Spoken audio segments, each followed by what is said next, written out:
Elektromanija spreminja mobilnost. Do zdaj smo že ugotovili, da jo je v marsičem sposobna tudi na bolje. Ampak številna mnenja v javnosti so do električnega pogona dokaj negativno nastrojena. Pogosto zaradi varnostnih tveganj. Po spletu so v zadnjih letih zaokrožili številni posnetki gorečih električnih vozil, ki so zelo siloviti, povzročijo ogromno škode in jih je na splošno zelo zahtevno gasiti. Prenesimo zdaj vse te varnostne dvome in tveganja v prakso. Prvič v Sloveniji bomo namreč izvedli testni vžig in gašenje električnega avtomobila. Avto je bil napolnjen pred 2 dnevi na 100%, baterije so bile dejansko preverjene, se pravi, vse celice so polne. Pa bi kar prosil strojnika, če lahko požene mehanizacijo.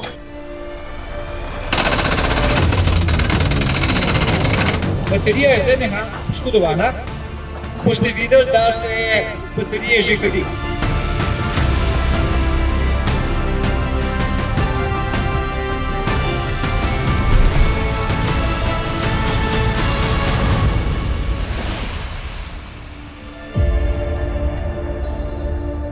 Mi smo danes tukaj imeli scenarij, da to baterijo vžgemo z mehansko poškodbo. Mi smo baterijo 3-krat predrli, kar pomeni, da smo dejansko povzročili kratek stik v bateriji med katodo in pa anodo. S tem smo povzročili toploten pobeg baterije. Kar smo videli takoj, je dejansko pojav tazga svetlo-sivega, skoraj belega dima. Produkti, ki zdaj izhajajo, so vnetljivi. Gre za produkte, ki nastanejo pri toplotnem pobegu baterije.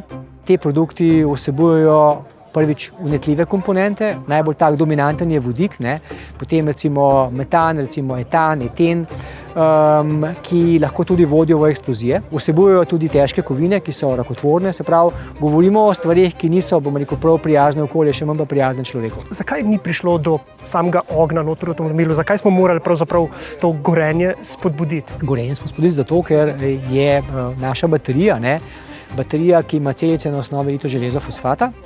In to so seveda celice, kjer toplotni pobeg seveda je možen, do njega pride, kar smo tudi videli, ni pa intenzivne reakcije v smislu zgorevanja z plamenom. Se pravi, gre za baterijo, ki je veliko bolj varna. Se pa je res, potem ko pa smo probali vžgati te produkte z plinskim gorilnikom, pa to vžgali. Vse skupaj je zagorelo, bomo imeli tako intenzivno pogorenje. Se pravi, da to še vedno je nevarno, In danes po svetu, gasilci že beležijo nekaj scenarijev, ko je v fazi polnitve avtomobila prišlo do toplotnega pobega baterije, kjer baterija, kot v našem primeru, ni zagorela, so pa se v garaži nabrali zgorevalni produkti, ki so pa vnetljivi. Zdaj rabimo samo še vir vžiga, in potem imamo lahko problem.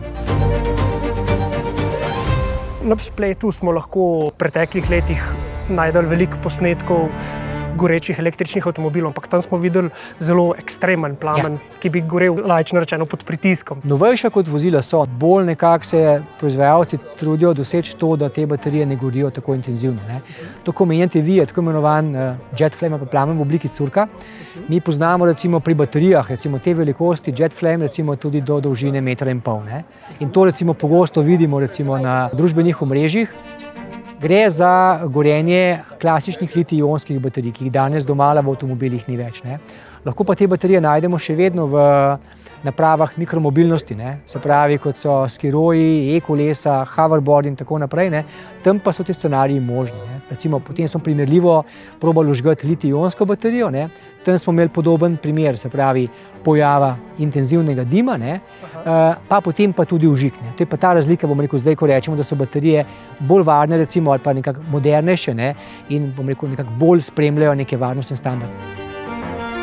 Zdaj smo tukaj videli avto pravzaprav manjših dimenzij, manjše baterije. Kaj pa, če bi tukaj recimo imeli en sodoben električen avto z recimo baterijo v dimenziji 100 kWh, naprimer? Scenarij bi bil najverjetneje čisto podoben temu, kajti govorimo o sodobnih baterijah. Nekatera vozila danes imajo baterije, ki so že v mokrih gelih. Se pravi, da baterije še težje zagorijo, tako da nekako ni pričakovati, nekih burnih reakcij. Seveda, za razliko od morda starejših vozil, tam pa se bi še najdli litij-ionske baterije. Tam bi bil pa proces pa takšen, da bi pa bilo gorenje kmalu zelo intenzivno. Se pravi, stari električni avtomobili ali pa mogoče S-Kiroj, a je to preveliko varnostno tveganje, da si ga lahko privoščimo? Zagotovo, če pogledamo zdaj klasične litij-ionske baterije v vozilih, da. Imamo recimo tudi nekaj posnetkov gorenja avtobusov, kjer so te baterije ponavadi zgoraj v strehi. Tam je to toliko bolj nevarno, kaj ti plamen zdaj dejansko šviga pod ostrešjem in zelo hitro neti nove požare. A je bil to tisti primer v Ljubljani, tistega turističnega avtobusa? Mislim, da je zagorel vlakec, pa tudi Kavalir, nekaj podobnega je bilo, ampak tam so bile baterije le manjše, ni bilo tako intenzivno. Tako da je pa to primer, ki ga lahko dejansko s tem potem, primerjamo. Zakaj se je treba požarov električnih avtomobilov lotevati povsem drugače kot pri klasičnih avtomobilih? Z našim medijem je bil pogašen zdaj en električni avto v Grčiji. To je bil Jaguar, ki je zagorel v garaži in ga niso uspeli pogasiti z nobenem drugim. In so takrat uspeli z našim medijem pogasiti in so uspeli rešiti lastniku celo hišo, ker je bil v garaži. Drugače pa ne bi mogli, ker bi cela hiša se ožgala. Zakaj voda ni učinkovita pri gašenju baterij? Voda prehitro izhlapeva, pa nima reakcije ohlajevanja, ima, ampak ne tako dodano, ki imamo mi. In zaradi tega vsa voda, ko pride, izhlapi in je neuspešno, zato se kar potopi v kontejner in se počaka, da to noter vzame. Zato, ker ne bo pogosila voda, bo kar naprej gosil. Z našim medijem pa uspešno pogasiš, plini se še izločajo, ampak zadeva je pa pogašena. Tukaj je bilo porabljenih komaj 80 litrov naše tekočine. 80 litrov smo zdaj za gašenje tega avtomobila. Ja. Vode bi pa 3000 litrov. Vode bi pa nekaj tazga od 3 do 5 tisoč rabili, da bi to pogasili. Plus tega, kakva bi bilo pa to ekološka zadeva, ker te kovine bi vse posod se zlile in je to zelo ekološko tudi problematično. Kako ta medij deluje pravzaprav? Ko pride naš medij na gorečo površino, se ta prvo v momentu sprošča en del momentos CO2, ki izpodriva kisik iz prostora, drugi del je pa ta endotermik, ki ohlanja zadeve, potem se pa naredi še ta sulfatni film, kjer preprečuje ponovni užig. A je to pena? Ne, to je na vodni osnovi. Dodane so kemikalije, ki se uporabljajo tudi v prehrambeni industriji, tako da je to zeleni proizvod. Sam, kaj pa je, to je pa skrivnost. Lahko vam samo tu povem, da vsa kemija je tudi v prehrambeni industriji, ki se tle uporablja. Se pravi, na papirju enostavna rešitev, ampak vi predvidevate, da bo to postal nek standard? Ja, zaradi tega, ker so zdaj že to grški in pa slovaški gasilci sprejeli. Mi smo tudi že uspešno teste naredili, ker je največ elektroavtomobilov na Kitajskem. Mogoče v bližnji prihodnosti bo to standard, ker trenutno zdaj še standarda za elektroavtomobile ali pa elektropožare ni. Vidimo, da se še vedno kadi.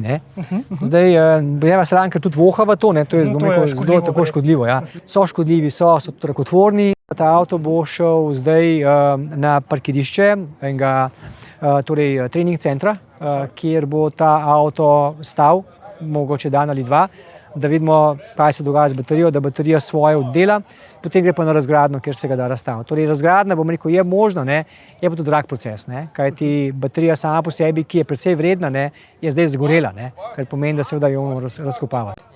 Se pravi, to je pa naslednja težava. Naslednja težava, tako zagotovo, ja, ki rabi tudi še kakšno rešitev. Ta električni avto torej danes ni zagorel samo v imenu vaje, ampak predvsem kot opozorilo, da prihodnost mobilnosti očitno zahteva novo znanje, nove tehnologije, predvsem pa nove varnostne protokole.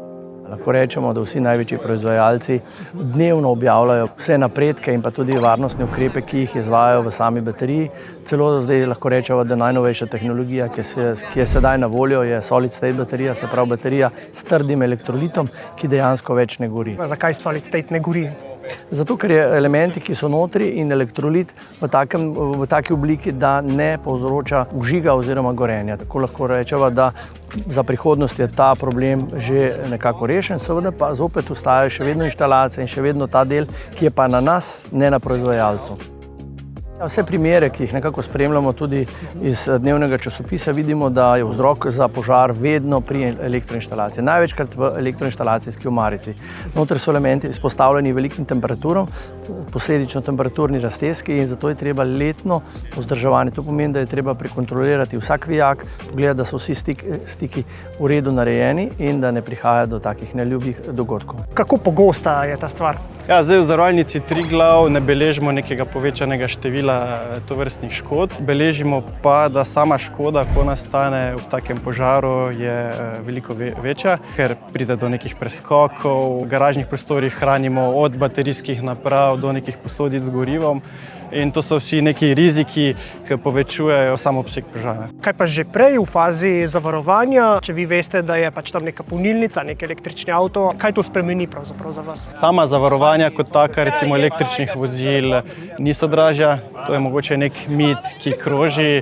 Dejansko so enaka kot pri zavarovanju bencinskih motorjev in še hkrati cenejša kot pa pri zavarovanju dizelskega motorja. Uporabnike je treba opozoriti, da imajo torej ustrezna kritja, torej za sam objekt. Zdaj, če so neki skupni prostori, so verjetno zavarovani z nekim požarnim zavarovanjem, torej v sklopu etažnih lastnikov. Če se ta požar zgodi, gre potem to iz avtomobilske odgovornosti. Sam avto se seveda krije iz samega kasko zavarovanja, torej iz požarnih nevarnosti. Slovensko združenje za požarno varstvo pripravlja novo tehnično smernico, požarna varnost v stavbah, kjer pa bo tudi nekaj več zahtev, kar se tega tiče. Recimo, in zahteve bodo verjetno šle v to smer, da bo v podzemnih garažnih hišah, kjer polnilnice so, zahteva po napravah za avtomatsko gašenje, avtomatsko odkrivanje požarov. To pa zdaj so nekako že potem pa tudi elementi, ki pa tudi objekt potem ščitijo pred temi požari. Kaj predvidevate, da se bo na tem področju dogajalo v prihodnjih letih? Zdaj v našem portfelju imamo, gledano na celotno številko vseh zavarovanih vozil, imamo do 2% električnih vozil v tem trenutku. Opažamo pa, da tekom let se ta številka veča, prisotnost takih avtomobilov je vedno večja in ravno s takim dogodkom želimo tudi opozoriti uporabnike, da so pozorni, da ni v bistvu samo, da avto kupiš, ampak da ga tudi ustrezno vzdržuješ, da ustrezno vzdržuješ polnilno infrastrukturo, da se ustrezno z nekimi certificiranimi montažerji, serviserji te naprave pogleda, zmontira in da se pač ustrezno zavaruje. Se vam pogosto zgodi, da ljudje pridejo v vaš salon in rečejo, ne, električnega avta pa ne bom kupil, ker ta zadeva gori? Ne, lahko rečemo, da to je bolj medijsko izpostavljeno, ker je zanimivo, da pri samih kupcih pa ta problem ni izpostavljen. Obeti niso, da bi varnostna tveganja pokopala električno mobilnost? Ne, zagotovo ne. Zagotovo ne. Se pravi, to varnostna se zagotovo ne. To zagotovo ne.